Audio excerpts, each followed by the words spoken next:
Okay. All right. Well, I want to welcome everyone to the 2020 Great Christmas Light Fight panel. My name is Ed Smith. I'm the committee chairman for the virtual Christmas Summit. Most people don't know this about me, but I'm a real fanboy of Great Christmas Light Fight.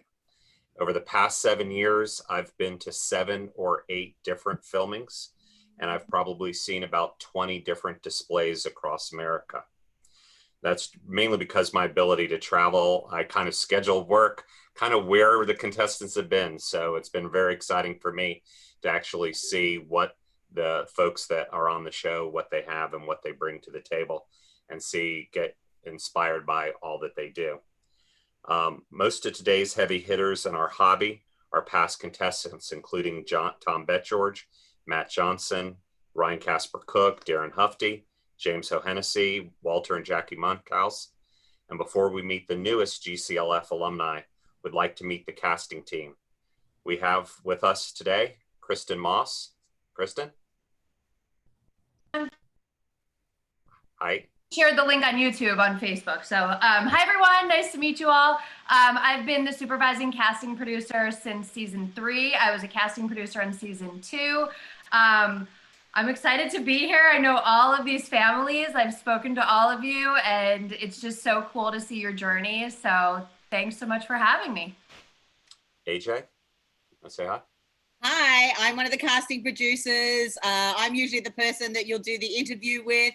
I love you all. You do become like my family as well. And as you know, we end up texting each other all year long. So for all the newbies here, welcome to the family. Yeah, Felicia. Hey, I'm Felicia. I'm one of the executive producers. It's so great to see families' faces here. We have lots of families. Thank you for participating and sharing your experience with everybody. And I'm just so happy to be invited this year. And I love this community. Thank you. Great. Felicia, do you have a video you'd like to show us? I do. So Tanya and Carter couldn't join. And also I wanted this to be like a safe space where you didn't feel like the judges were listening. So instead, they sent a little video message. I'm going to play it right now. Everything's present. Okay. You got to hit share. Yeah. Yes, just with sound. I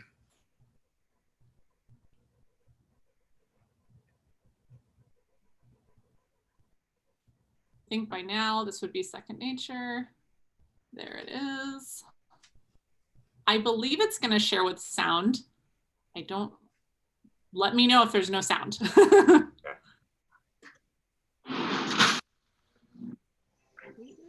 What's up, everybody, at the Christmas Summit? Carter Osterhaus here from the Great Christmas Light Fight on ABC. Hope you guys are having an amazing summit this year. Hi, everyone. Tanya Nyack here from the Great Christmas Light Fight. I just wanted to take a minute to tell you all that I'm thinking of you, and I hope that you're safe and you're healthy.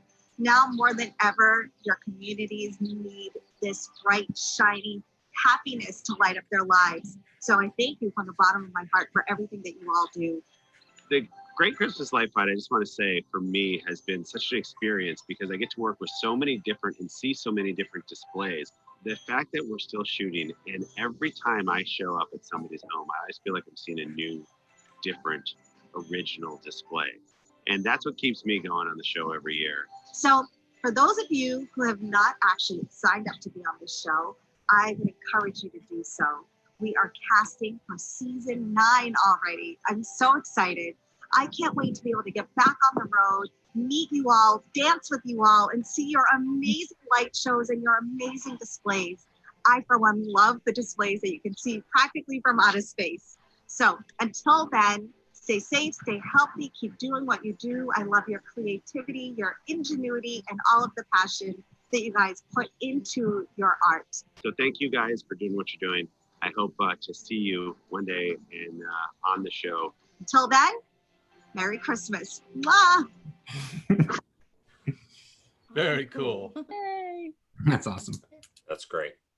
Well, let's get right into it and meet the families. Let's start with the Brewsters. Maybe you could tell us where you're from, maybe how long you've been doing a show. Sure. Hi, guys. Greg and Jess Brewster. We're from Brewerton, New York, which is just outside of Syracuse, right here in central New York. We've been doing our display for eight years now. Great. Howard family? Yeah, we're the Howard family from Fillmore, California. We've been doing the show for 5 years, and we're kind of the go-to people of our little town here. Everybody expects a Halloween and Christmas show, so we were excited to be in it. Thank you. Maywalds? Hey everyone, I'm Jordan. That's my mom Rhonda, and that's my dad Chad. We're from Austin, Texas, and we've been doing our display for about 12 years, and I started when I was 9. Great. We love the trophy in that picture. You can tell us more about that in a little bit. A lot of envious other contestants, I think. Miranda? Hi, my name's Elizabeth Miranda, and this is my husband, Mark Miranda. I'm the programmer behind all the sequences, and Mark is the brains behind putting it all together, all the technical. And we're in Edmond, Oklahoma, if I didn't already say that. And we have been doing a light show for about 5 years. Great. Yes, thanks for Torres having us. family? Sorry, Torres family, are you on? Okay. Well, we'll go into. They're on, but they're muted. So we've asked muted. on mute. Yeah. Sorry. All right, you should be good, Torres. You ready? There they are. Sorry. Hi. Hi, I'm Juan Torres, my wife Maria, and we've been doing Christmas for about 6 years. And we're just happy to do Christmas every year. Yeah, we see the big trophy in the background along with the pirate. Hey, a lot of hard work to get that. Excellent, excellent. So I've got a couple just questions for you. How did you get on the show? Maybe Brewster family, can you kind of explain how you went about doing that? Sure. We started sitting on the couch watching earlier seasons saying that no way, that do we have enough? We'll never have enough. And then just decided to go for it. So we first applied in 2016, had an interview with AJ in early 2017, waited all summer and finally heard the bad news of no. So we stuck around and got in touch again at the end of 2017, interviewed again with AJ at the beginning of 2018, waited all the way till September when we got a great call from Felicia asking us to be on the show. Yeah, great. Howard family, you'd like to tell us how you got on the show? Yeah, I was receiving a bunch of spam from ABC for about a year and a half, and no, not really. One of the associates from ABC had reached out to me in my Facebook page that I rarely check the messages, apparently. I ran into this person at the expo, and he says, "You're Ron Howard." I go, "Yeah." And he goes, "I've been trying to reach out to you." And I said, "Yeah, this idea about being on the show." And he goes, "That's what we're trying to reach out to you about." And I was like, "Oh man, I'm sorry." So anyway, we did try out 1 year. We were the first alternate. I think like a lot of other first alternates first year, it didn't work. And this next year, AJ came at me with a vengeance. Oh man.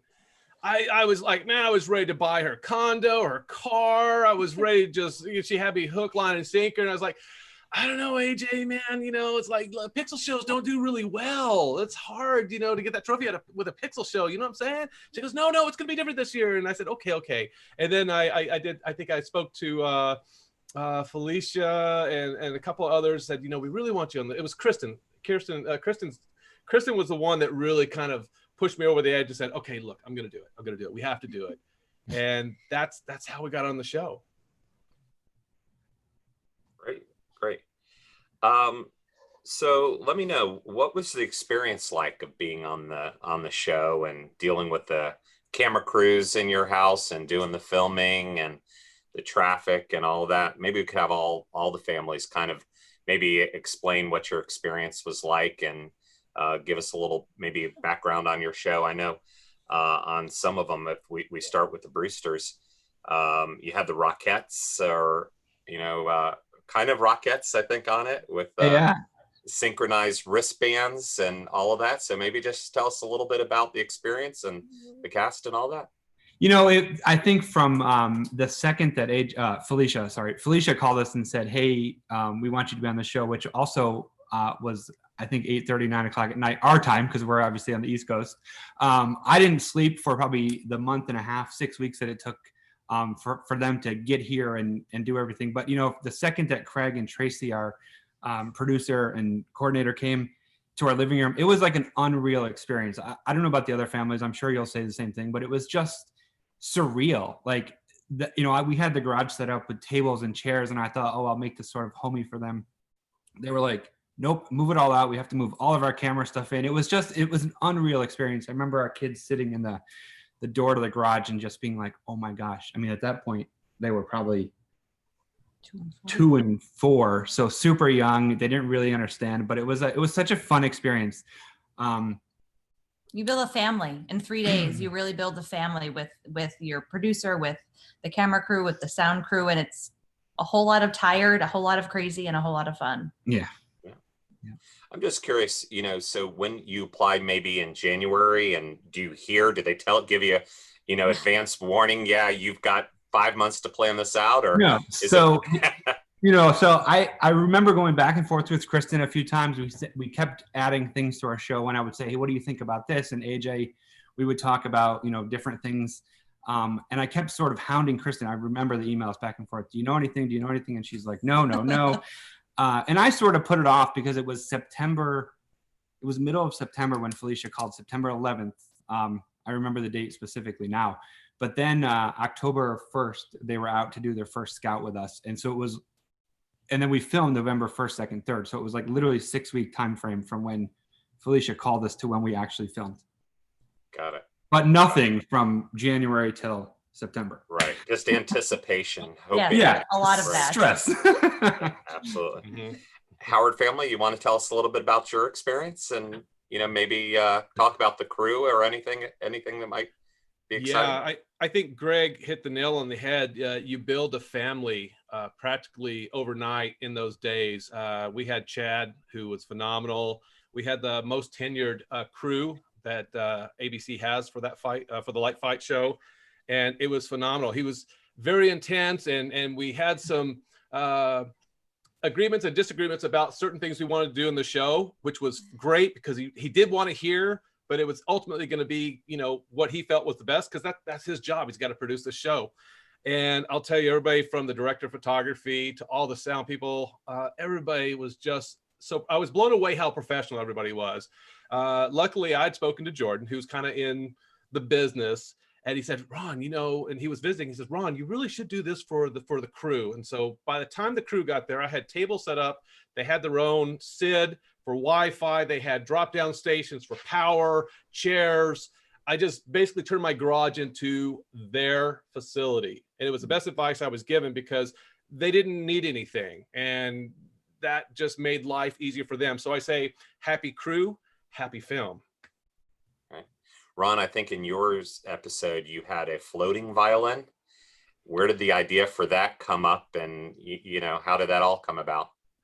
Yeah, so that was the argument that Chad and I had. I also say it's an argument I had with ABC, because I put this L wire on this little cheap violin I picked up from eBay, glue everywhere. And we had this local dance instructor here in Fillmore, and talked to them about doing this Lindsey Sterling sequence. And I wanted the violin to be the star of the show with all the black backdrop and have it dancing.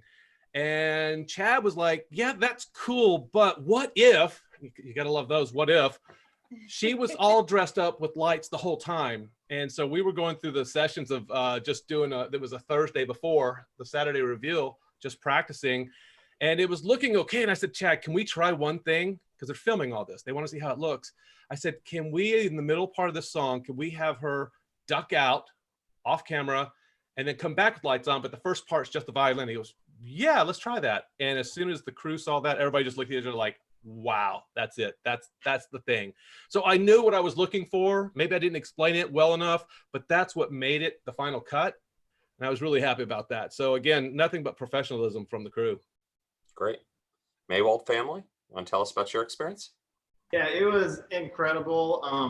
And what different about us was I actually was going to college at the time, still am. So I go to college 2 hours away. So every Thursday I would come home to put up the display, and it'd leave every, I think, Monday morning. So it was kind of hectic at times, and it was raining. Every single time I came home, it was raining, which was kind of difficult. But I mean, when we did the scout with our producer, Anne, she's the best producer I think is out there, and we actually still stay in touch with her. She actually came and visited us a few months ago and brought me 2 blow molds, which was really cool. Yeah, but when they got here, it was like my mom, she was actually cutting my hair at the time, and she looked out the window. She goes, "Oh my God, they're here!" And it's like we were like running around like crazy. But then we kind of walked through everything, and it was a really great time, except for our reveal night. It was like 6 p.m. I think Carter was down the road in the car, and we were getting ready to rock and roll, and here comes the rain. And it did not stop raining the entire time. But I mean, we forgot all about that, and it was the best time in our lives, and I would do it again 1,000 times over. It was really fun, and it was interesting because I always watched the show when I was a kid, and I always tell them, I want to be on that show. I want to be on that show. No, we're not going to be on that show. And then I think I applied in 2016, and I didn't really tell my dad, but I told my mom. So we put it in, and then You missed it, but your dad's eyes, he kind of rolled his eyes a little bit on that. So. And then Kristen got in contact with me, and I was like, oh, there's actually a chance. And then we waited a year, and then the following year in 2018 we filmed, and it was really cool because I remember when we were standing in the street and you could see the lights of the Suburban coming down the road, and my dad turned to me and he goes, "This is really happening," because it's so like you see this on TV, but that's here right now. It was really cool. Now I think in your episode you had fireworks, and who's the fireworks person? Well, Friend of ours. A friend of ours, but I was like, because I'm like an old person, I have an old soul on the inside. That's what Carter was like, "You're like an old soul," and I am. And I was like, I got decorations and stuff, so I want to show the kid in me. So we had fireworks to start off the show, which was really cool. Cool. Miranda family, you want to tell us a little bit about your experience? Sure. I say everything we did was not the most planned out. Like we did not apply to get onto the show. It was probably our 3rd year. We'd just done it was our 3rd show, and we got contacted by AJ, and we were like, no, we're not ready. No, we need some time. And she kept pressuring, and I just kept backing off. And then I think it was around summertime, we went to the Christmas Expo, and we met Kristen, and she was so nice. And then people started calling us, and so they said, you should do it if you want to do it. And so we jumped in, and it was like an amazing ride. We had so much fun. The crew, everyone is amazing. Our producer. Anne was our producer as well. And everyone says this, but it's so true that in the 3 days that they're here, it's such a bonding experience. It definitely feels like family, and they too took over our garage, and I could not believe how much equipment they brought with us or with them. And they got on really well with the kids. I mean, the kids were playing with them all the time. The kids had a blast. Like they just the best time ever. They were kind of nutty, but it was fun. It was. Yeah, it's probably, at least the reveal day was probably one of the most stressful days of my life.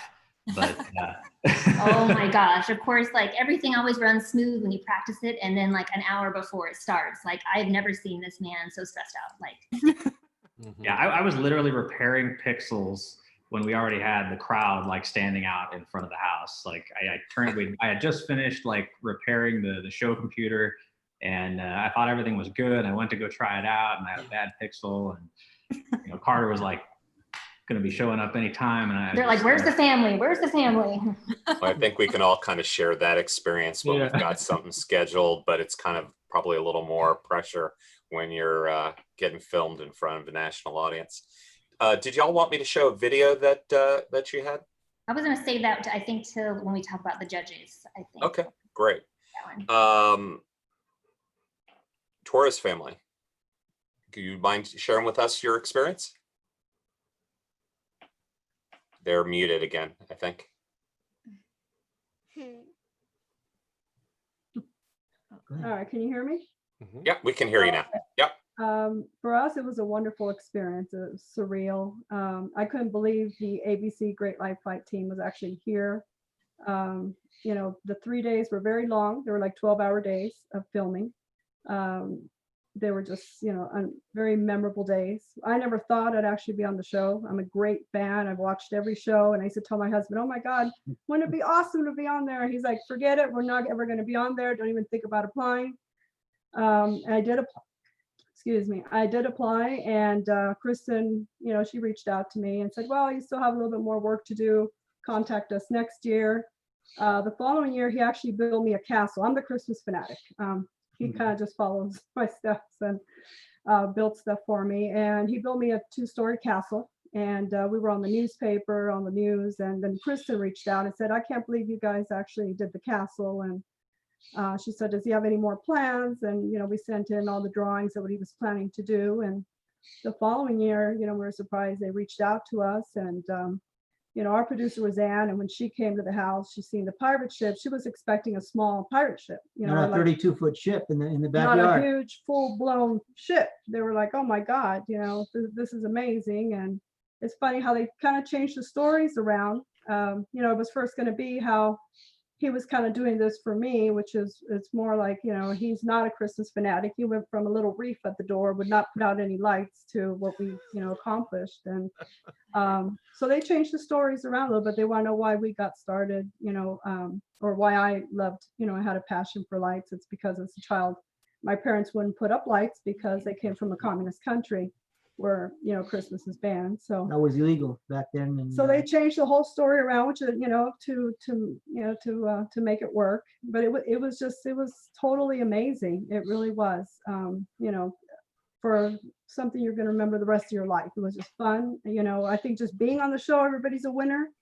Never expected to win, but, you know, to me, we had won because we were contacted by Felicia that, "Hey, we're going to be on the show." That was a winning point for us.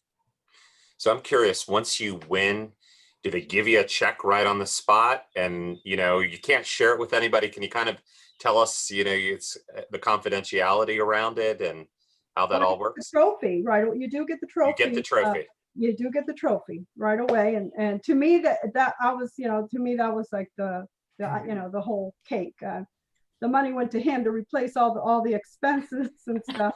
So the check was for him, the trophy's for me. So that's my, you know, my prized possession. In fact, when I told Carter, I said, "You know, if I win, this trophy is actually going to go down with me." He says, "What do you mean?" I said, "Actually, when I pass away, I expect this to be in my coffin." Like, this is, you know, he kind of looked at me like, "Oh my God." You worked hard enough for it, so definitely should.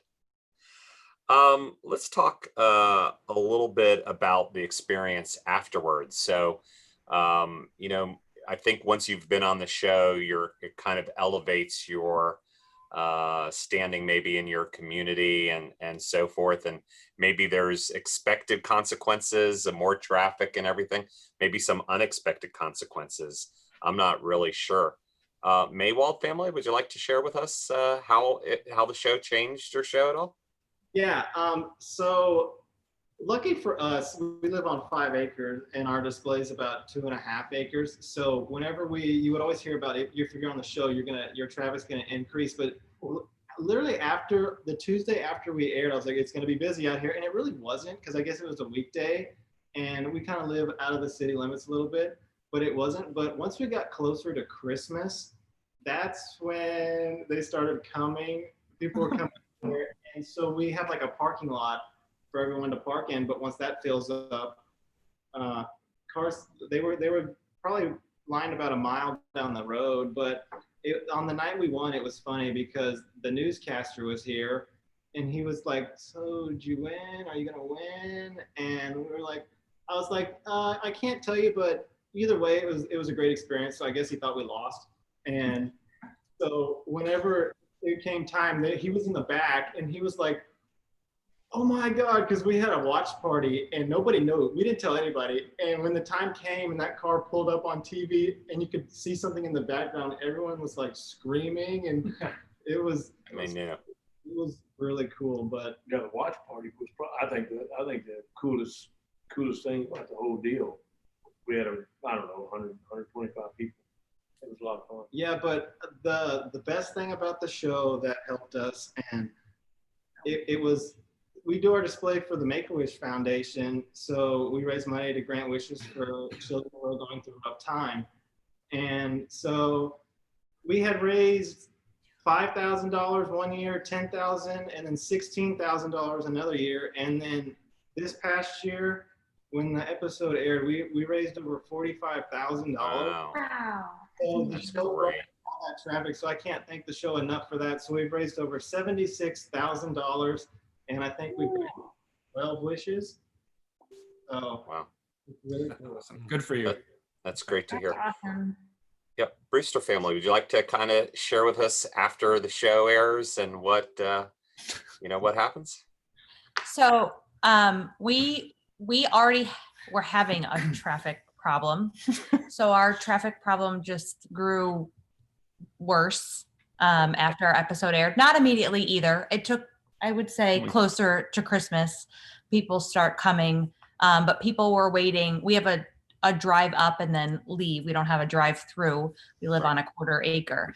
But people were waiting 2 hours in all the streets in our neighborhood to be able to see the house. We were directing traffic every single night. It was stressful, actually. Do people in your neighborhood know who you are now? Did they know before? Oh, yeah. No, yes. People knew, the neighborhood for sure knew, and our community knew, but people started coming from even further away. Right. Wow. I remember being on Facebook Live and Liz and Mark, being like, oh my gosh, we're having traffic problems too. It's just crazy. I mean, inevitably it's all good. And we are thrilled that people want to come see it. We just live in an area that's not conducive to have that much traffic. So, it is what it is, but it was fun. And we got to go, I don't know, just tag on to that after the show, we got to go down to the Tamron Hall show in New York City. And that was just another cool thing. They reached out to us and asked us to come down with Joe and Jody from season 6. They have the Little North Pole in the city, and it was just a great experience. So, that press with the Light Fight press, and it was just, it is what it is. So. So I think when you're filming a show, I don't know how many hours and how many video cameras and everything. So they compress it all down to maybe 7 minutes of fame. Yeah. Right. Maybe 5 minutes of fame. So maybe there's some behind the scenes things that got cut or fun experiences that maybe you'd like to kind of share with us. So similar to Jordan, right? Mm-hmm. It rained and rained and rained every single day before our reveal. And we had this very small window when Tanya actually came, when the crowd was there, that it didn't actually rain. But as soon as they all left and we started doing the other stuff, it was raining again. So we had bought a whole bunch of umbrellas for ourselves, for Tanya, we had them over lights. For the crew. But then at like 3 a.m, and they're asking you to redo something, and you're like, wait, were we holding the umbrella? Were we not holding the umbrella? Do we need to hold the umbrella? Yeah, continuity was so important to to everybody. I think Craig, our producer, was just like, you got to say this again, that exact same way that you said it, so that when the editors go back, it's. But yeah, no, it was fun. Yeah, this is probably a question for folks maybe that never been to a filming. So, did you have a portalet delivered to your house? To our neighbor's yard, actually. To your neighbor's yard. Okay, great. Howard family, maybe some behind the scenes, or where was your portalet delivered to? Yeah, well, I talked to my neighbor across the street, and they were not happy about it being in front of their house. So it was put beside their house, which was worse for them because the wind blows from the coast. It was just blowing their way. Right. But I told everybody, I said, if I see one person working on this crew use that bathroom and not in our own bathroom, I'm gonna be upset. It's your home while you're here. So I don't expect anyone to use that thing down the street. There were 2 things that happened that were really cool in the filming. The one scene, a scene that didn't make it was my sap scene, the sad scene. And I'm kind of glad it didn't. And I knew what they were about to do. They wanted this scene, and I was pacing up and down the sidewalk. And as I was getting ready to do the scene, I walked past Josh, and Josh is this like 6.5 foot tall director of photography, just a Goliath and just a professional. And I said, Josh, you get one shot at this. And he put his hand on my shoulder. He goes, bro, I got you. And I was like, wow, okay, you're not making it easy. And it was just a really intense scene because that day that we were filming was the day my father died. Was it the year before or 2 years before? It was the year before. And it hadn't dawned on me until I was pacing, and it was November 9th. And he had passed away the year before. And I remember receiving the news, and it was the first night we were starting the show the year before. And I put on my brave face and we started the show. And I remember the look on Chad's face when I came down the ladder and my son was involved in it. And Chad said, let's take 15. Just nobody could talk. I mean, everybody was just like, not a word could be said. And I'm glad they didn't put that in there. I think it's okay not to have a sap scene. Sometimes they get bad reviews. And that was that. The other really funny or strange thing was in our episode, California was on fire. Yeah. ABC was deciding at 2 p.m. that day if they were going to have the show at all, the reveal. Carter and his family were evacuated from their Malibu home that morning, and his family was in another city, and out here, all communications were down. He could not call his family. And I'll tell you what, the guy didn't miss a beat the entire day. Yeah. Not at all. So it was fantastic. So I'm curious, I've got a question for your girls. So what was it like being on the show? All your friends think you're famous? Anyone ask for your autograph? Use your words. They shy? Yes. Did you have fun? Yeah. Do you remember what you walked up to Carter and said while he was eating some Peruvian chicken? She goes, Carter, we want the trophy. Right there, Carter looked at me like, did you make her do that? Dude, no. Do you see a ship in my yard? So I think in your episode, you had a pretty big crowd. What do you do to get the crowd, your friends? You send an email out or let the neighborhood know? Or how do you promote for the reveal day? For us? Yeah. Well, because of all the fires that were going on, there were a lot of helicopters, a lot of fire trucks, a lot of noise. So we didn't go completely crazy and out of our way because we had other issues. And I'll tell you how bad it is. We didn't actually get our wardrobe until the day before. And we found out that Kohl's is the official ABC approved clothing store, which is fantastic, by the way, in case you don't know. For you future light fighters, go to Kohl's. And I was taking pictures of the dresses that I picked out for Rosa and the girls and stuff for me, and the reindeer sweaters, which were fantastic until that morning when we were putting them on or just checking them out. Rosa said, "Have you seen the back of the sweater?" And I go, "What are you talking about?" And she turns it around, and it was basically the tail of a deer with peppermint poops coming out of the tail.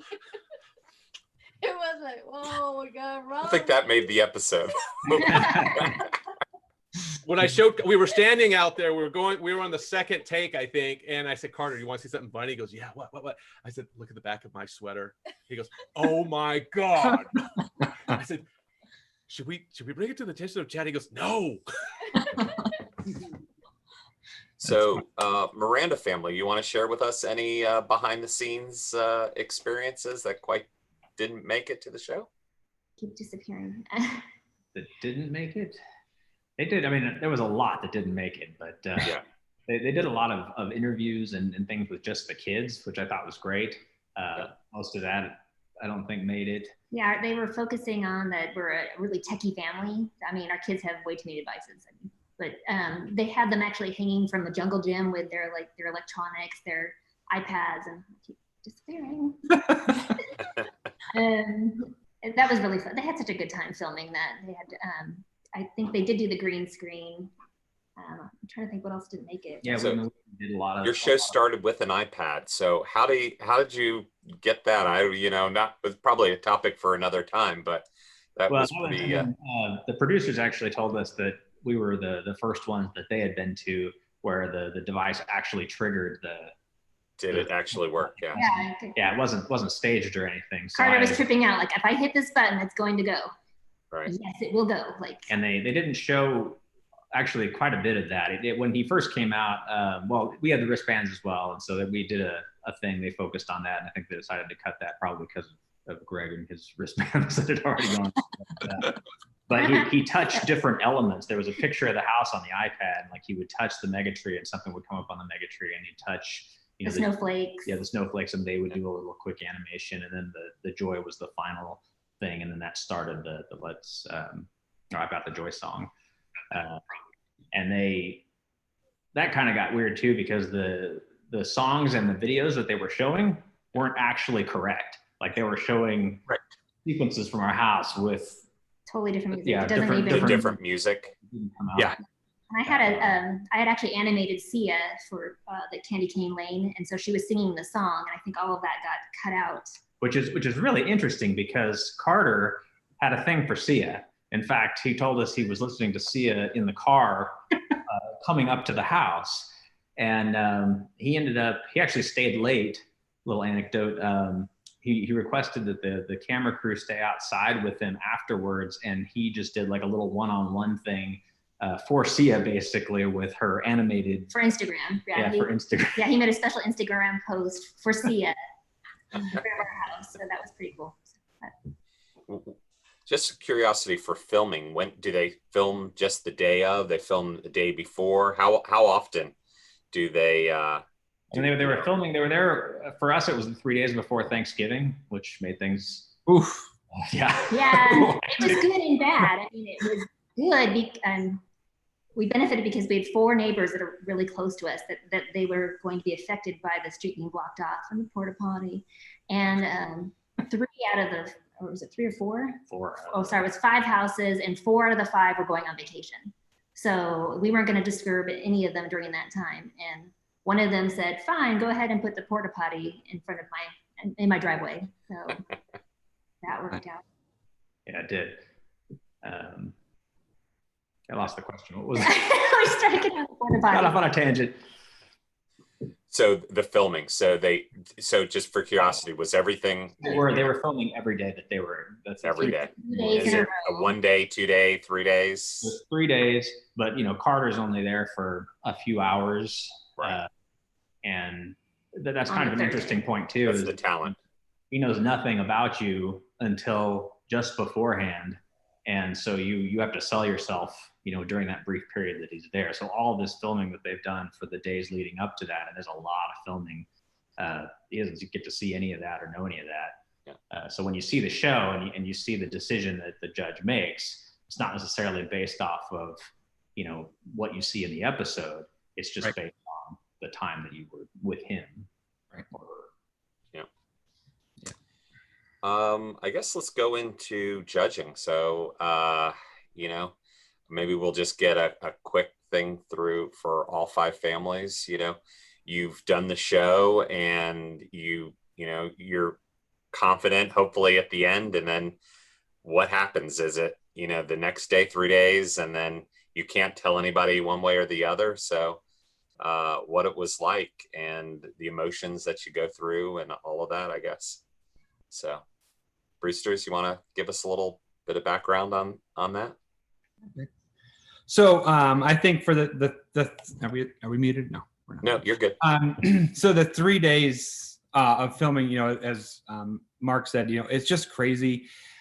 We were exhausted by the 3rd day, and filming was like, we were silly, and Craig was making us say things that were we were like laughing in the basement. Things that are not even funny were killing us.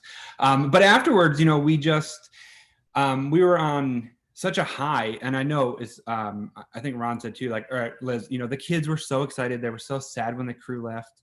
And then just waiting and waiting and waiting for Felicia to either call and tell you that you lost, Right. or or getting the call that they were coming back to film again. But we waited until, I think she called us at almost 11 o'clock at night, the night before we would have had our pickup day, which would have been the day that we won if we had won. Is that what you're asking, Ed? Yeah, exactly. So we waited a full month. month. A full month. I think I slept less that month than the 6 weeks before.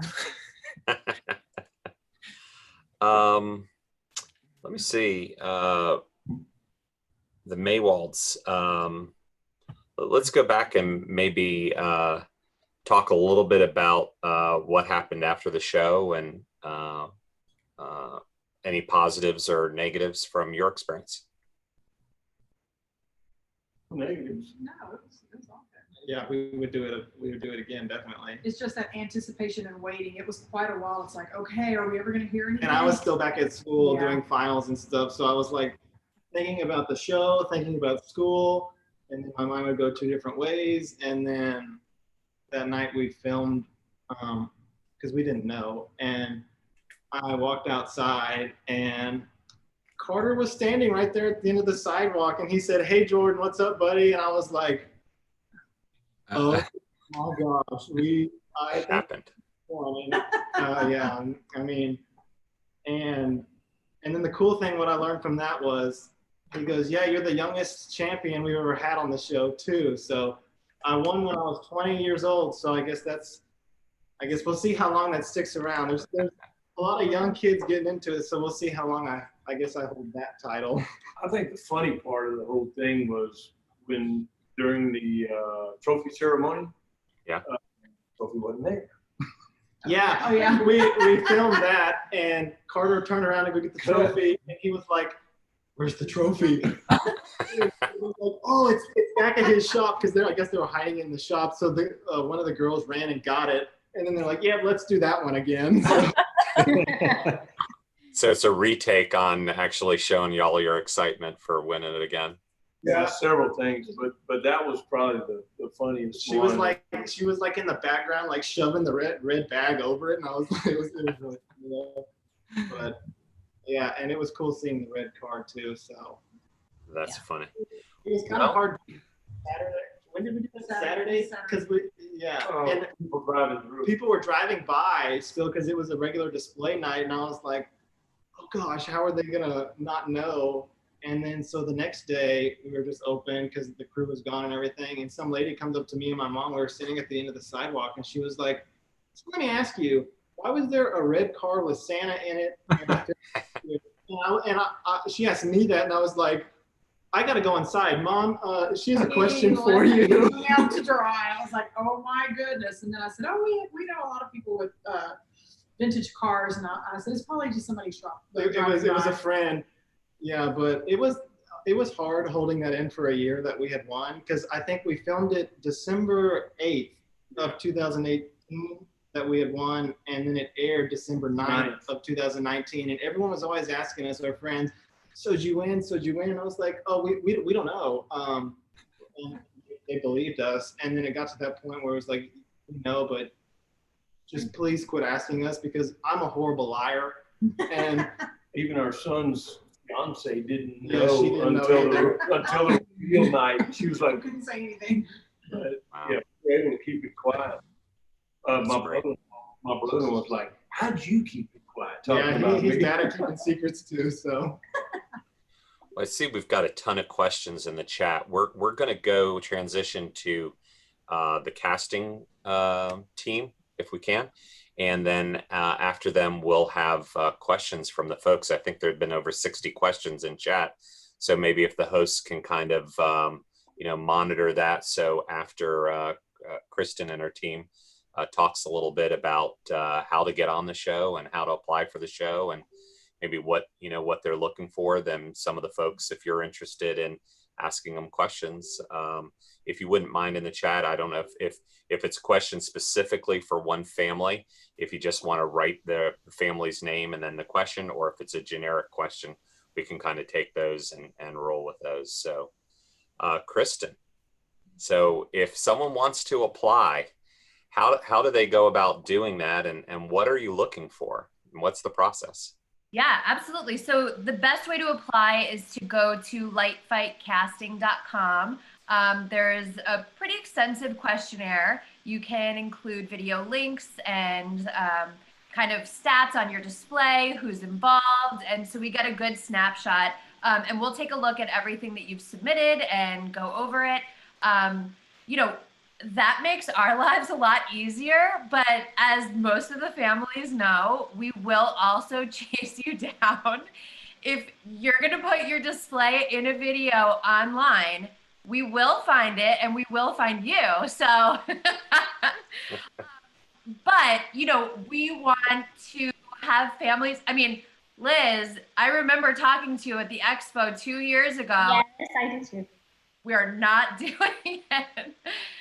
And I know I said no many times, but you guys are very convincing. I got a few phone calls but it was so fun. It was so worth it. It was great. I'm glad we did. Because at the end of the day, I mean, you know, we're not trying to convince you to do something that you don't want to do. Obviously, you can say no. But I feel like part of the issue with being on a show or considering being on the show is A, doubting yourself, and B, the fear of, you know, what's going to happen, putting yourselves out there. I mean, can you guys attest to that? Was that part of the... Absolutely. We kept thinking we're not good enough. Like, we're like, no, we're not ready. We need some time. We need another year or two, maybe next year. We kept saying no. And you guys were just so nice and like, no, you got it. Like, just do it. Just try.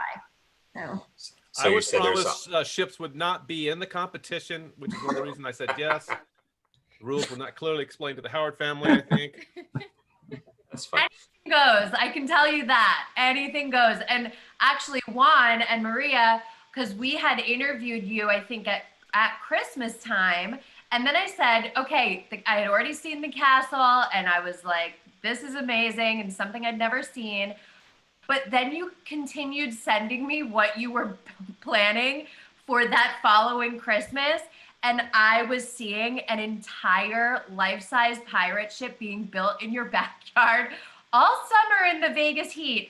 And I was like, this is gonna knock the network's socks off. So I actually ended up including a lot of that raw footage and the photos of the build of the pirate ship in the network, you know, pitch, because even though it wasn't covered in Christmas lights, it wasn't yet in the front yard, it was something they had never seen before, and I knew they were gonna love it. So, you know, even if, you know, you are excited to be on the show and you feel like the display that you did the year before, and we're happy with that, but always, you know, push the bar. You have all of this time. You have the time from, you know, anytime from last year to the following Christmas to just up the ante. And that's what we're looking for, is something a little unique. I mean, the violin is something we'd never had on the show. And, you know, it wasn't something that was that hard to do, but it took the creativity to make it happen. It's not something that everyone does. So it's being yourselves, putting things out there, being creative, and just pushing the bar. You know, even with the Brewsters, when we had spoken, and New York was your theme, you know, you had everything New York in theater. And I think the one thing I said to you was, you have a very large driveway. How are you going to fill that spot? My thought was, hey, why don't you put a little projection on the driveway? Oh, no, you guys took it a little bit further. Yep. I can tell you what I recommend after looking at your display. And again, if you don't feel comfortable applying and going through the process, reach out to us on Facebook, AJ and myself. We can give you recommendations. I can tell you, you know, if there's a big tree and it's completely blocking the house, you don't have to cut the tree down, but what if you cover it with something or project onto it? Or, you know, there's so many ways. You don't have to move. You know, if you have a small house, you can still be on the show.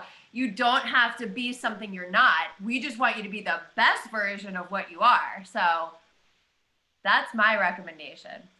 So it's not just the application, but people need to have lots of video, pictures, discussions. Out of the box is really something unique that maybe folks have never seen before.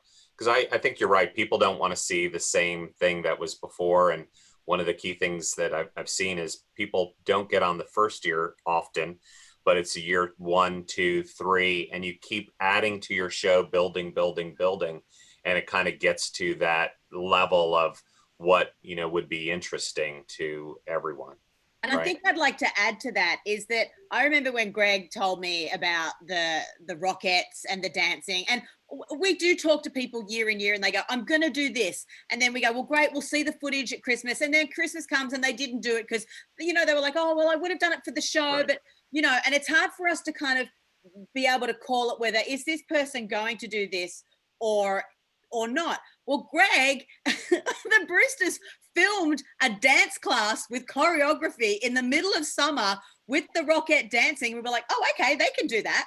We know that's already done, you know. So that's one way to really help us see what your vision of, you know, you're this big and you want to be this big. Well, here, same with I'm building a pirate ship. Here it is. The renderings of your lights. Here it is. This is what it looks like. It's already programmed. That helps us a lot. I think the thing that we were not afraid to send every picture, every video they have. I don't know what you guys use now, but it was like Dropbox, but it was anything and everything that we could send. And even all year as we built stuff, did stuff, we just kept sending. So I filmed so much stuff. I don't think any of it made it. I filmed me on a lift with a safety harness. I spent $60 on just because it would be approved by OSHA. I mean, I had still shots. I had time lapse. We made fools of our friends. We convinced them to be in this footage, and thank goodness none of that made it. It probably would have been horrible, but they absolutely, the best advice is have all the video footage you can. Don't worry about it being in 4K. Just have some good solid footage because they need this to figure out what is the narrative here, what's the story, and what can we make suggestions for you to help you have the best experience and best shot at that trophy. Great. I just want to, go ahead. No, you go ahead, Kristen. Felicia's muted. She said, can you unmute her? Oh. Thank you. Sorry. I don't know why I couldn't unmute myself. Continue, Kristen. Sorry. I was just going to say, because, you know, back to the Brewster family, when I had seen your display, I was watching the only footage that you had, which was taken from your car in the rain. The windshield wipers were going and I could see the display, but it was very far away. And I was like, there's something there. It's spectacular. But if this is the only footage that exists, it's almost impossible for me to use it to show the work. So I feel like that first year could have been your year, but we just didn't have the footage. And believe me, we know what you all go through at Christmas time. We know that you put your display up and it takes months. And then the last thing you're thinking is getting amazing footage because you're exhausted and you're spending the time with the families who are coming by and your neighbors, and you're making everyone, you know, you're spending your own money on donating things to the community. I mean, it's just incredible what you're all doing. So I get that the last thought in your mind is to take footage. So enlist somebody else to do it. Get a friend, get a family member. You don't have to pay anyone. You don't have to do any professional footage, but get someone that you trust who's not going to be wibble wobbly with the phone to really get some nice footage of your display. Always hold it horizontally, please. Yes, just cell phone footage really works. Yeah. Are there any deadlines? I know you said apply, but you know, at a certain point, you've got to kind of pull the trigger and so forth. So, you know, I assume some people have already applied this season and everything, and you're reviewing it, or even from past seasons. But you know, are there firm deadlines that y'all have currently? We're definitely moving. The last day of interviews, and I'm not saying we want 5 on that day. We literally would want maybe the last family that just swooped in, you know, would be August 14th, the last interview we could possibly take. So we need everybody in well before that deadline. Right. So people apply, and how do they get to? I'm sorry, I missed it, I guess. But when is there a interview? When does that happen? The casting process basically consists of we'll take a look at the footage and see if we feel like there is enough footage for us to be able to pitch your display to the network. If we think it's something they're gonna like, if we think it's enough footage of the display, and then if we do want to move forward with the display itself, we'll reach out and then we'll book a casting interview with your family. So that's all done online. Casting has been done online for many years, even before quarantine, the pandemic and everything, which I love because we don't have to travel to meet you all. We can do it just over Zoom. So nowadays with everyone using Zoom, it's been an extremely useful tool. But if we would like to move you forward in the casting process, you'll know because you'll be meeting AJ over Zoom. And it's fun. It's fun. It's 30 minutes. We get to have a laugh and, we talk about the display and I try to make it as fun as possible. And, I love to hear all your stories and, and I love to see people dressed up Christmassy, things in the background that all helps, it's all about the festive spirit and really kind of showing that you're here to give it your all. And it's super easy and super quick. It's literally, I'll send you an email or Kristen will send you an email and you click on that link and you can book a day. You don't even have to pick up the phone to us. So if you like Ron and you don't like people, you don't have to talk to us. You can just click on that link and book a time and date, and then we'll call you that day and do a video interview just like this. Great. Well, I think we'll start with some questions from, unless you have anything else, Kristen, your team wants to add. Alicia, sorry. Yeah, I just want to address two things. Sorry, weird lighting. So I just want to address two things. Obviously, this year in television is really different with COVID and everything happening across the nation. I just want to let everyone know who's applying or who just is interested that we are hopeful that we will get to film this year. We have a COVID plan. It includes probably only filming outdoors and never entering your homes.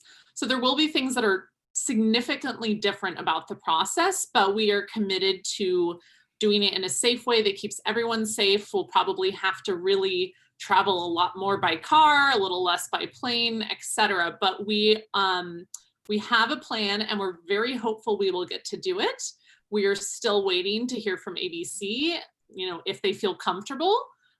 So, fingers crossed, all will go well with that. But I just wanted to let everyone know if you're worried about that, like we are, as of now, still planning to film this year.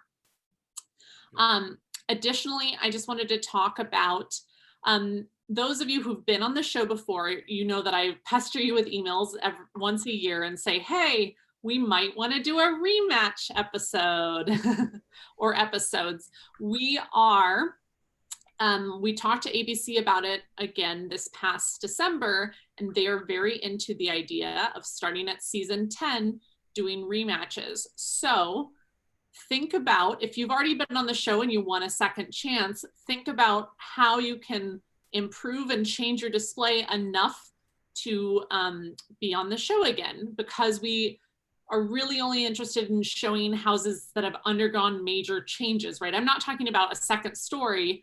I'm talking about maybe is it a different theme? Is it new technology? To an average viewer who doesn't understand light shows, if they feel it's really different, that's what we're looking for. So if you guys are interested in appearing on the show again, feel free to reach out to me. You all have my email address if you've been on the show, and I will happily talk you through what I think could work for your particular case. And I'm hopeful this means we will start to have in season 10 at least one rematch episode, and maybe it's something we can continue on over the years. Great. And Felicia, just to confirm, is that only for non-winners or is that a champions episode kind of thing?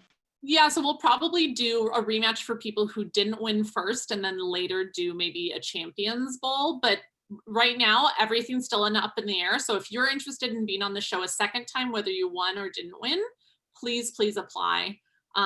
Yeah. And right now, that's still season 10. That's not this year, but I want to start talking to you about it so we can guide you towards success. And so you can reach out directly to me about that. And also, before we go into questions, I just want to say thank you from the bottom of my heart.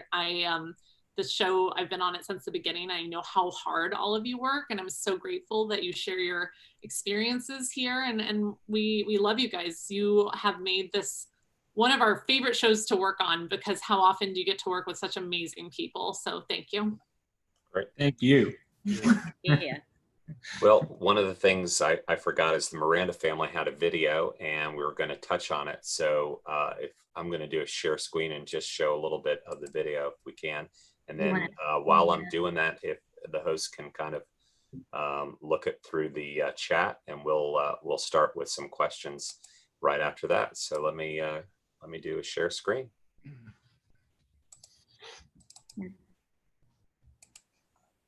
So this is the year after we actually filmed everything. So we were getting ready to air.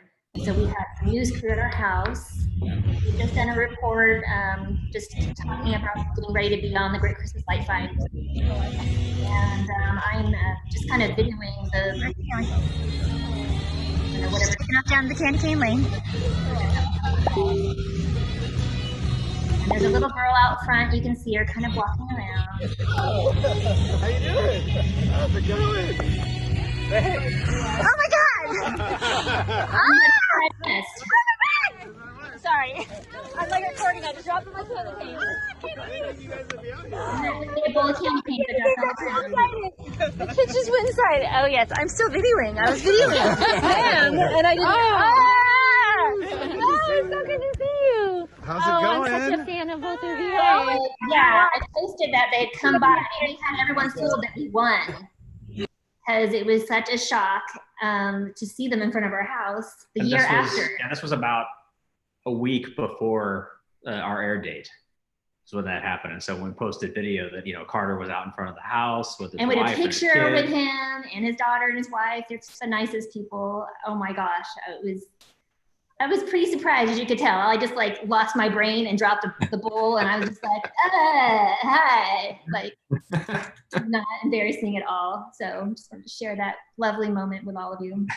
Yes, but truly, they're so nice, and it was just the biggest surprise just to have them there, and that he brought them there. We were talking about how he's a big fan of Sia, so they happened to be in the area. I think his wife was filming for a television show in Oklahoma, so. Or a movie, I think it might have been a movie that she was filming out in Oklahoma. So they were in the area, and he said, I know of some place around here where we can go see some lights. And he brought his daughter and his wife over to go see Sia. So we have a couple of songs. So it was a huge shock. Yeah, that's awesome. It was his daughter's first light show. So there's that. We were her first light show. Like, Excellent. Cool. So Kristen, first question is, someone wants to know about Halloween.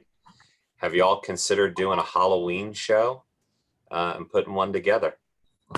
We did do the Great Halloween Fright Fight, and that was actually the first season that I worked on the Great Christmas Light Fight.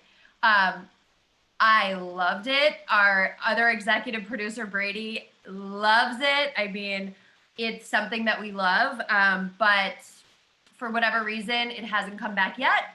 Doesn't mean that it won't, but that's out of my hands. But I mean, if you're doing Halloween, take video, because you never know when it could come back. And if next year we're casting, we're gonna need that footage. So if you do Halloween, get your footage, because it doesn't hurt. Put it online, we'll find you. So Ed, I actually have a question from chat that I want to ask. Great. So in chat, there's a question, will you ever do a Disney cast member episode? Because there's a number of us, including myself, that do a large display that we obviously are not eligible to be on the show, but at least a friendly Disney episode.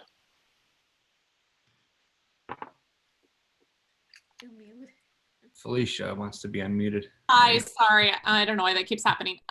Yes, that is a great question, and thank you for asking it. It's something that we have discussed, and I have to bring it up with ABC again to see, temperatures change over time, people get more comfortable with the show. So I think now is maybe a time when we could possibly propose it. I would love to have you guys. I don't want to exclude you.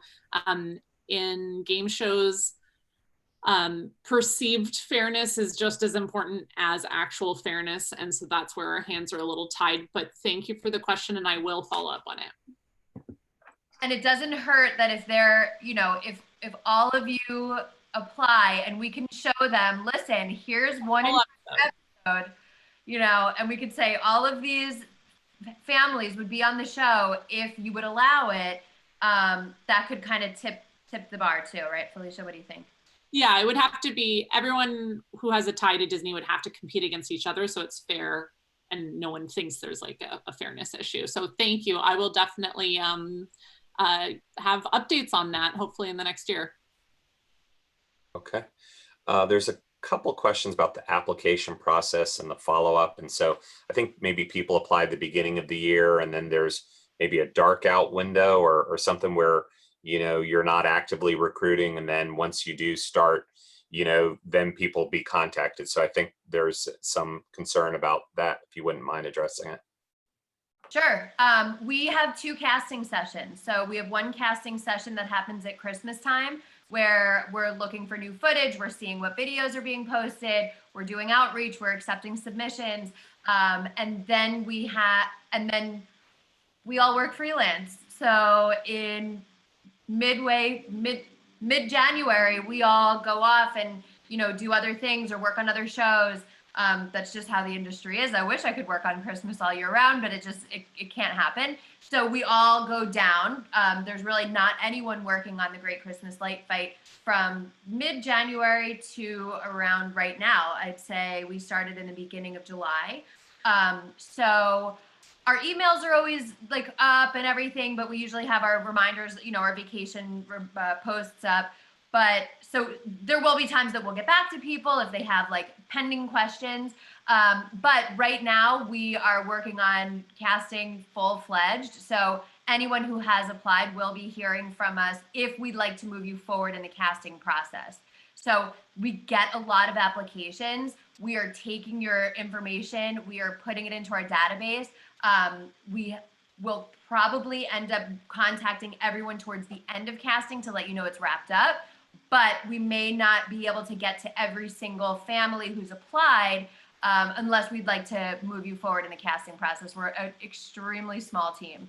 So I apologize for any miscommunication or non-communication, but we're doing our best and we're trying to get the show up and running. So, Well, and with COVID and all that, probably things are a little different too in this time frame. So we're all working remote. We're usually having fun, laughing in the office and sharing, you know, the new discoveries that we're finding online. And, you know, AJ and I chat on text, you know, like everybody else. So yeah, we're doing our best, but we will contact you if we'd like to move you forward.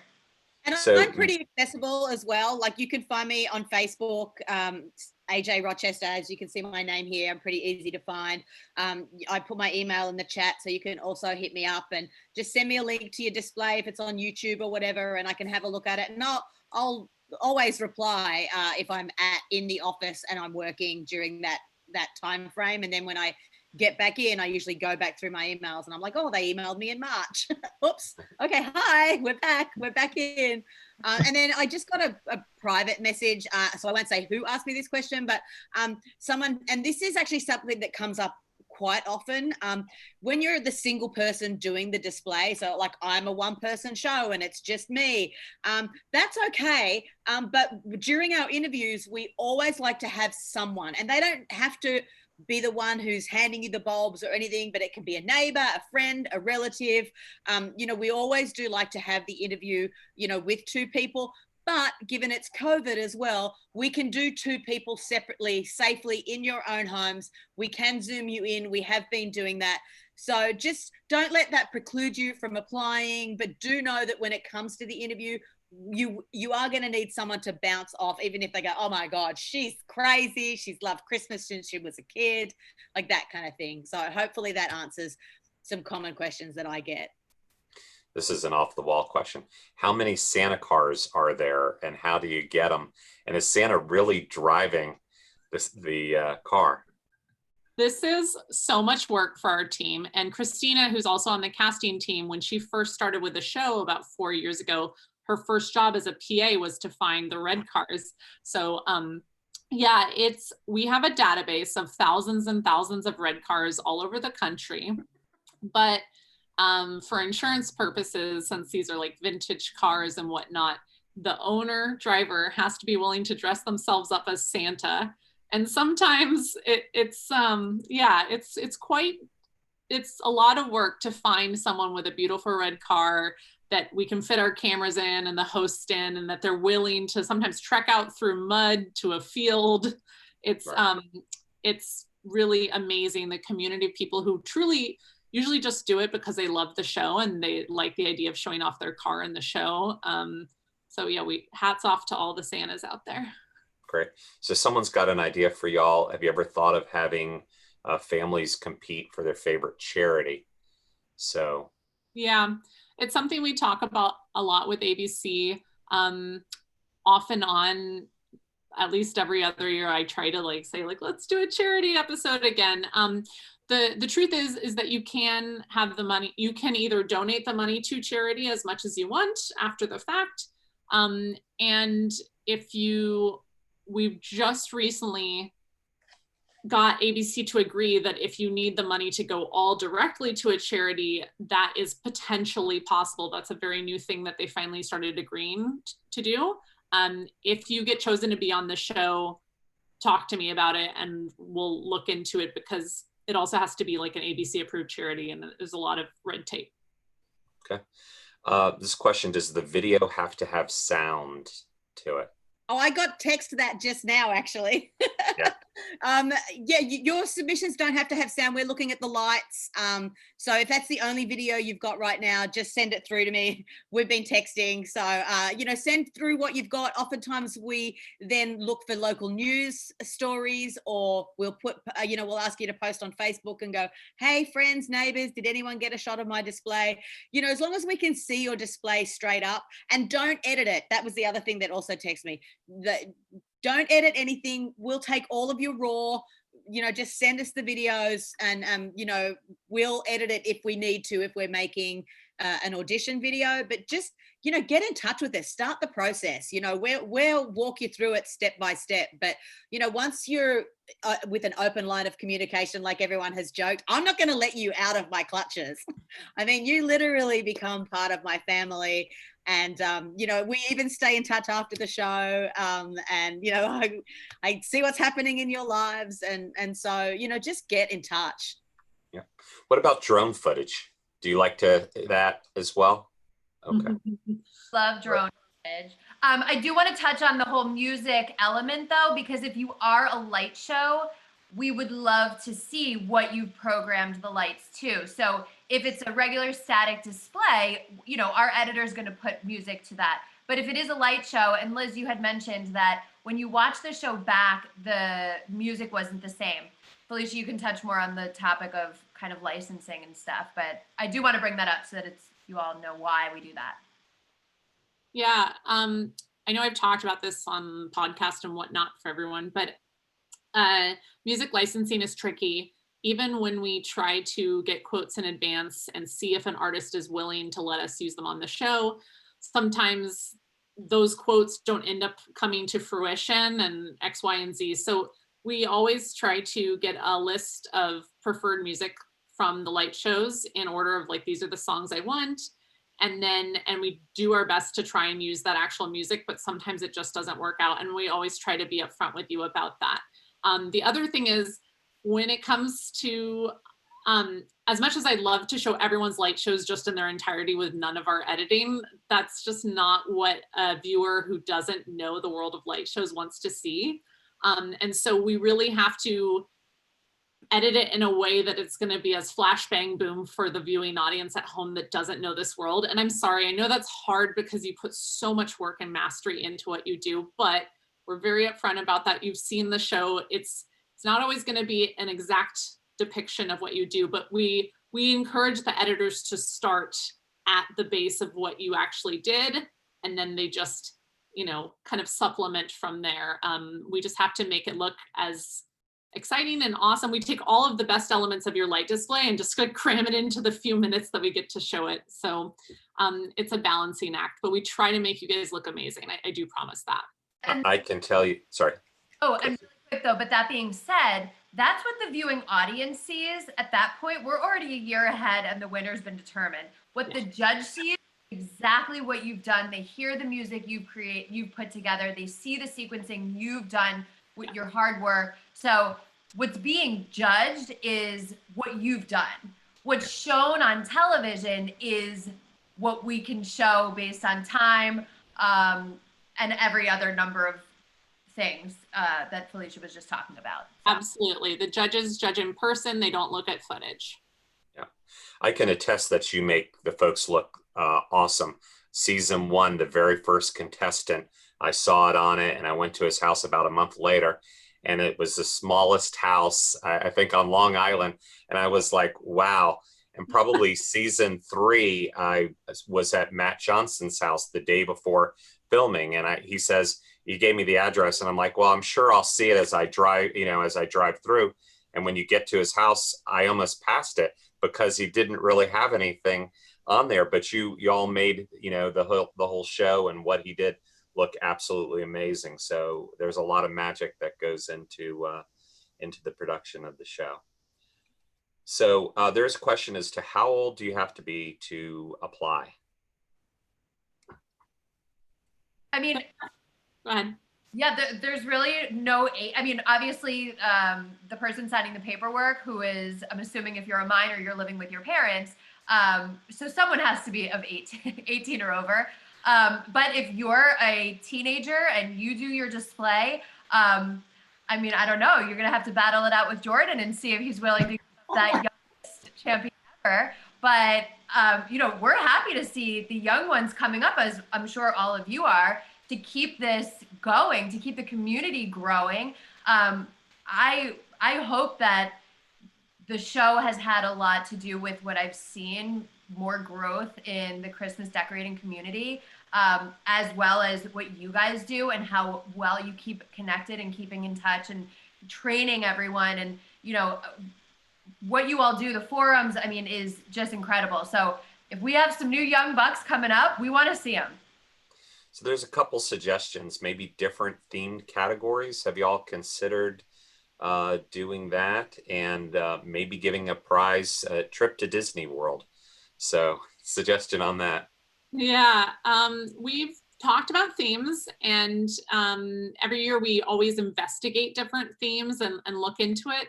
But we also really like the core format of the show. And so far we haven't had too many themed episodes, except things like neighbors and neighborhoods. And as far as Disney, I'll bring it up to them. I think they're afraid to look like they're pushing Disney down people's throats too much. You know what I mean? But right, it's a great idea. Also, I think, and I've spoken to people about this at the expo, we want each episode to be something different, an element that you're not going to expect. I mean, if we had mini episode, where it was like all homes that were maybe 2 bedrooms or whatever rules we put in place, it would feel the same. It wouldn't feel like, wow, what's coming next? And after the commercial break, we have this. It's still a TV series. We still want to surprise people, and we want to have things that are different in each episode. We want to feel like that roller coaster ride. So, it would be hard to have a themed episode where it was 4 homes that were so similarly decorated back to back to back. I think you did like a neighborhood edition with the whole neighborhood or next door neighbors or something like that. So, that could possibly translate to that. Any final questions from anybody or anything that y'all would like to cover, the casting or even the families? If there's anything you want to, end with. So. For the people that are going to be going on the show, some things to do that helps the judges do their job better. Have a PA system, have speakers that are loud. Carter says that is one of his biggest pet peeves when he goes to the reveals. And he was really excited that we had a very loud sound system, and he just loved it because they're going to play it really loud a couple times, and they're going to turn the sound down really low so they can get the sound bites with you and Carter and the family talking back and forth about the show, and the rest of the crowd still going crazy, just not as loud. And so they need that. This is how they get the magic of the little interview while the show's going on. So a pet peeve is having a PA system just not pumping it out enough. So just a quick question for the 2 families that won. So what is it? How'd you win? What was there anything that put you over the top? For us, I think it was the lighthouse, because like Kristen was saying, have something different.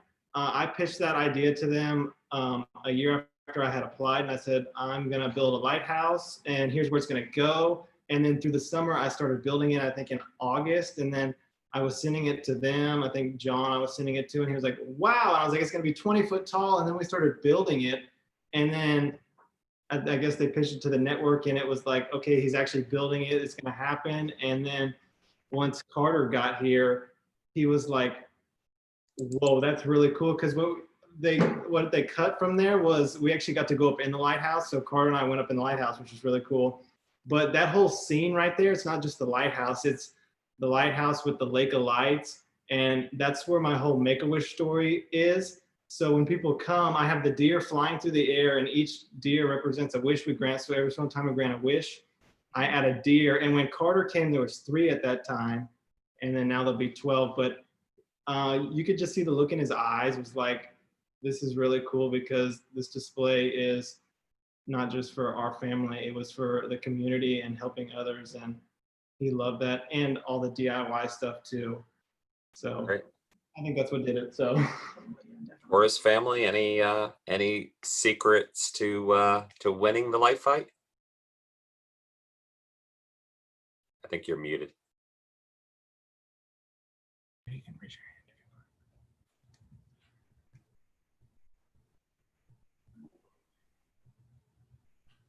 hand. Okay.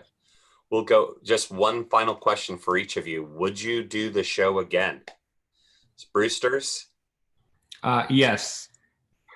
If you're thinking about applying, if you're sitting on your couch watching, saying we'd never do that, apply, start the dialogue, go back and forth. It may take a couple years. It may not work out. It was fun just in the interviewing process, even when we heard no. And yes, absolutely, we would do it again. It was awesome for our family. It was great fun it rallies a whole community. And it was awesome people to work with, and doing stuff like this is awesome after the fact, and just apply. Sorry, one more thing too. Like once you don't know your judge right away, but once you do, I think like we got lucky with Tanya because we have a dance background and a theater background, and we lived in Boston. So we connected with her, just like a lot of people, Jordan with Carter, and, the Mirandas with, everybody who Carter's very DIY and Tanya's very artsy, you know what I mean? In different ways. So knowing your judge too, I think helps. And obviously you can't tailor your display after the fact to that necessarily, but it was cool to connect in that way. Did you know who your judge was going to be? We did find out. Felicia, I don't remember exactly what the time frame. Usually before your scout, or right around the time of your scout, we'll do this really fun call with lawyers and lots of rules. Sorry. and usually in that email that contains the fun legal packet, it'll tell you who your judge is. So we try to tell you right away, but we have to tell every single family at the same time so that it's fair. So that's, yeah. Right. Howard family, would you do the show again? Sure. Yes. We'd be willing to lose if we had to. Maywald. Dad's not here, so yes. Yeah, but he secretly really loves it too, and it's a family bonding time. And yeah, maybe by then I'll be out of college. Yay! But yeah, it's that fun. So excellent. Miranda family. Say, yeah, we had such a great time. The crew, everyone was so wonderful, and the memories that we're going to share with our kids. I mean, they say we're famous. Like it's awesome. The kids made the ultimate decision. We left it up to them, and they'd say yes again in a second. Yeah. Sure, they loved it. That memory will last them a lifetime. And the Taurus, I assume you, with being a winner, would y'all do it again? Absolutely, we can see. Didn't need any volume for that. So, Kristen, casting team, any final thoughts from y'all? If not, we're gonna end the session. So, I'd just like to encourage people to reach out, but also nominate, especially people who've been on the show. You know how awesome it is, and I know a lot of times you think we know about everything. And then randomly someone will go, here's 5 of the great displays that I know of, that I follow on their Facebook pages. And, I know you're all on everyone else's pages. So please don't presume we know everything, because, I just got sent 10 people the other day from someone who's on this year's show. And I was like, whoa, where have these people been? So please, share, because we do want to share it with everyone. Feel free to nominate someone. And that can be as simple as going online and nominating them, or reaching out to me on Facebook or email and Kristen, and, just going, hey, check out this display. We think they're really great. Totally, I agree. Also, just be yourselves. Use your creativity. And we're always down to bounce ideas. And if you think you have this great, a skill that you've never seen, or you can carve foam, whatever it is that your skills are, or that you kind of can work with, use that to your benefit. You don't have to emulate what's been on the show before. We want to see new things. So use your own creativity, and just, we want you to have a blast and put your heart in it. Yeah. And thank you so much for doing this and including us. And I don't know if it's possible to get a transcript of the chat, but if I can, I will happily answer all the unanswered questions. Okay. We will provide that to you. Cool. Okay. Great. Well, it's been great learning about the Great Christmas Light Fight and what it takes to get on the show and win. We're going to end this panel discussion. Will the host please end the live stream? Thank you so much, guys. Thank you. Thanks. Thank you. It was great seeing you all.